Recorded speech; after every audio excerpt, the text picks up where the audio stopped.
100க்கும் மேற்பட்ட குழந்தைகளை பாலியல் ரீதியாக துன்புறுத்திய கனடா வாழ் தமிழர் ஒருவருக்கு 33 ஆண்டுகள் சிறை தண்டனை விதிக்கப்பட்டுள்ளது.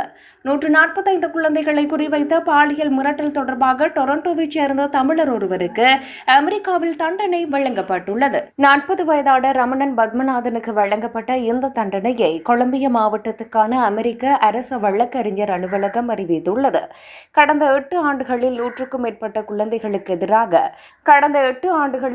மேற்பட்ட குழந்தைகளுக்கு எதிராக இணையவழி பாலியல் சுரண்டல் குற்றங்களில் ஈடுபட்டதை ஒப்புக்கொண்ட இவருக்கு 30 ஆண்டுகளுக்கு மேலாக சிறை தண்டனை விதிக்கப்பட்டுள்ளது. ஒரு பாலியல் மிரட்டல் திட்டத்தின் பின்னணியில் இவர் இருந்ததாக அமெரிக்க அரச வழக்கறிஞர் கூறினார். அவர் மேலும் 10 ஆண்டுகள் கண்காணிப்பு விடுதலையில் இருக்கவும் பாலியல் குற்றவாளியாக பதிவு செய்யவும் உத்தரவிடப்பட்டுள்ளது. இவர் கனடாவில் அனுபவித்து வரும் 12 ஆண்டுகால தண்டனையை தொடர்ந்து இந்த தண்டனையும் அமுல்படுத்தப்படும் என அதிகாரிகள் உறுதிப்படுத்தியுள்ளனர். 2021 டொரண்டோ போலீசாரினால் கைது செய்யப்பட்ட நிலையில் 93 பாலியல் குற்ற செயல்களில் குற்றவாளியாக அறிவிக்கப்பட்டார்.